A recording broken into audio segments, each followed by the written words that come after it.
So yun, boss, ano yung project natin? Yung sinend sa'yo ni, na parang... Meron ka ba dyan? Polynesian yun, di ba? Oo, tapos nilagyan ko lang ng parang Polynesian na lion. Ganun. Ba't nga ako? Ako lang naglagay-lagay din eh. Pero ito, cedar. Samoan tayo. Parang Samoan. Pero tapos nilagyan ko nga lang talaga ng lion. Lion. Oh, maganda naman. Ikaw nag-edit yan? Marunong ka pala eh. Photoshop lang. Basic Photoshop lang. Oo. Pwede na. Oo. Ito kasi ay malaki naman na yan, sir, kapag inilapot sa bunti mo. Ah, talaga? Okay. Saglit lang naman siguro to eh. Ano yun? Hindi, mas matagal gawin yun kasi Talaga? Detalyado eh, no? joke lang. Maliit, tapos mas malaki. Tagal eh, no? Okay, so, ang gagawin ko ngayon ay i-ready ko muna sa stencil itong ano mo. Sige. Yung design mo, tapos tsaka natin na ilalapat dyan. Tayo ka nga, sir. Oo nga. Possible na nga, sir. Malaki na rin kahit paano yung lion mo dito. Yung lion. Oo, ito na kasi pinakabilog yan eh. So ano to? Ilalapat natin to ng naka-stencil. Hindi to pwedeng manu-manuhin kasi siya, symmetrical kasi yung design mo. Baka tumabi nga, no? Opo, kaya stencil lang gagamitin natin. Sige. Oo. Sige po. Ready lang ako, sir, ha? Okay. Good day mga pate at panibagong araw na naman. Ang project po natin dito mga boss ay isang half-leg na Polynesian. Dito mga bossing nakakatuwa lang isipin na yung mismong bossing natin ang gumawa ng kanyang sariling design. Dito mga bossing may konting adjustment naman tayo dito sa kanyang ginawang design mga bossing. Gawa nga ng medyo maliit lamang po yung lion doon sa gitna ng kanyang ginawang design mga bossing. At Samoan po ang project natin ngayong araw. So yung good day mga pate.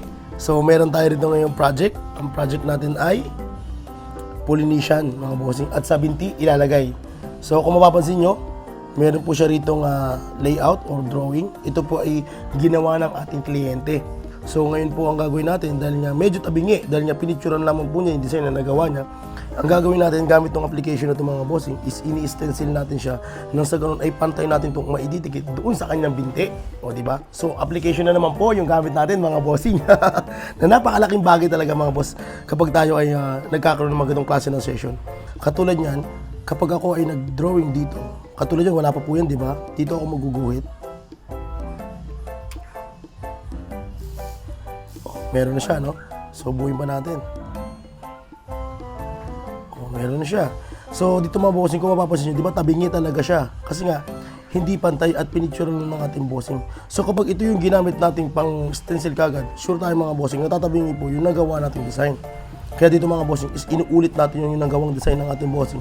Nang sa ganun ay perfect po na magagawa natin yung design na pinapagawa niya sa atin.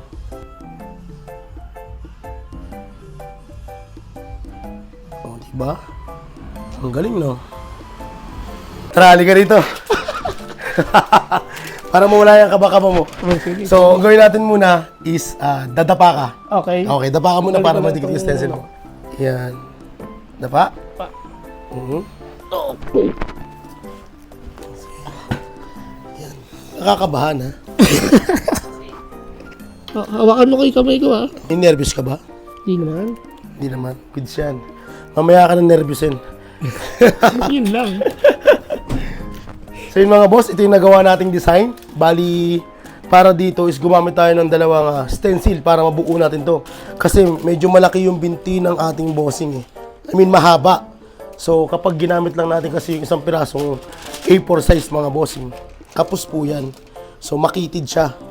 Kulong ako ng tig 2 inch doon sa ibabaw at ilalim. So para magawa ko yung ganitong klase ng stencil mga bossing is dalawang piraso nito yung ginawa natin para makagawa tayo nito.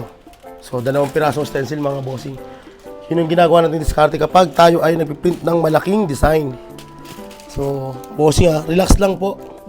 Kasi tayo ay magdidikit na ng ating stencil.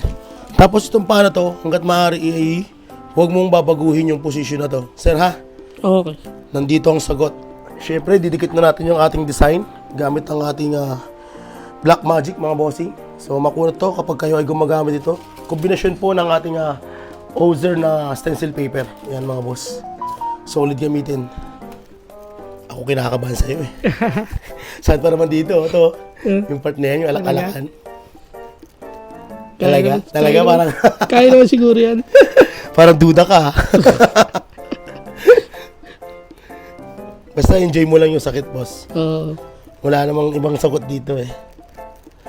Enjoy mo lang yung nangyayari. Para ka lang nag-rides, yan lang.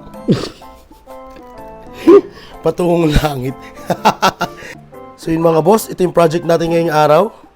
So meron tayo ritong Polynesian, pero Samoa naman po yung atake. So dito meron siyang nilagay na lion. Mga bossing, ito po yung design na ginawa ng ating bossing. So ang ginawa natin ay nag-adjust lang tayo ng konti dun sa mukha ng lion kasi masyadong maliit doon sa una niyang design.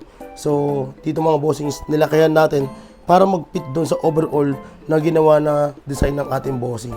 Bossing, haway naman dyan. Timing na siya, wala pang session, no? So muli mga bossing, ito yung project natin yung araw. Meron tayong half sleeve o half leg mga bossing na Polynesian. Game! At ayun na nga, game na tayo. So para sa ating materials mga bossing, dito ay gumamit tayo ng 14RS, ng 7RL at ng 15RM. At para naman po sa ating voltahe mga bossing, dito ay gumamit tayo ng 7.5 volts. Ngayon mga bossing, paalala mo po, lalo na dun sa mga kaibigan natin na nagsisimula pa lang sa pagtatatuha, itong voltahe na pinakita ko sa inyo mga bossing ay nakadepende po yun sa bilis ko mga bossing na magtatu. Ngayon naman po kung sakaling gagaya itong voltahe nito mga bossing, ay dapat siguraduhin nyo lamang po na mabilis din po yung mga kamay. Kasi ang mabilis na voltahe mga bossing ay nakakaibad din po sa mabilis na paghagod. Ngayon mga bossing, para hindi naman po ma-overwork yung mga ginagawa, is dapat alalayan nyo po muna mga bossing yung inyong pagtatato at yung paggamit ng mataas na voltahe mga bossing ay nakadepende po yan kung gaano po ba kayo kabilis din magtatu. Kaya dapat mga bossing is alalay lamang po at siguraduhin nyo lamang po na tamang-tama po talaga yung voltahe ninyo doon sa hagod na ginagawa ninyo. Kasi napakahalaga po talaga ng voltahe na yun mga bossing sa ating pagtatato at nakadepende po talaga yun mga bossing sa mga artist na gagawa. Halimbawa na lang ako mga bossing, no? Minsan hindi ko na po binabago yung voltahe pero nagbabago naman po yung adjustment ng aking needle. So yung labas ng needle mga bossing ay ina-adjust ko. Depende na po kung anong atake po yung ginagawa ko. Kung ako ba'y sumosombra or nagpapalambot ako ng shading. At ito pong pagpapakita sa inyo ng voltahe mga bossing ay idea lamang po kung ano po ba'y madalas kong gamitin na voltahe. Kasi nga po ito ay nakadepende po sa aking galaw. Ngayon mga bossing, alam niyo po ba na hindi porket magkakaparehas tayo ng machine mga bossing, ay pare-parehas na rin po yung voltahe gagamitin natin. Hindi po yun mga bossing, nakadepende po yun sa galaw natin. At bawat machine po talaga mga bossing ay may iba-iba rin po na inilalabas na voltahe. So sana po tandaan niyo po yun mga bossing, lalong-lalo na doon sa mga kaibigan natin na nagsisimula pa lang sa pagtatato. So idea lamang po talaga mga bossing yung ipinapakita natin voltahe dito mga bossing dahil nga po yun ay nakaayon sa aking galaw. So ito pa lang ating finished product mga boss. At totolop, hulaan nyo mga bossing. Ito ay inabot lamang po ng 2.5 oras. O diba, ang bilis dahil nga po hindi naman po masyadong naglikot yung ating bossing. At dahil nga nabitin pa yung ating bossing ay sumunod pa po siya ng minimal. Sa may katanungan, message lang po sa ating Facebook page na ito. Yun lamang po. Maraming salamat!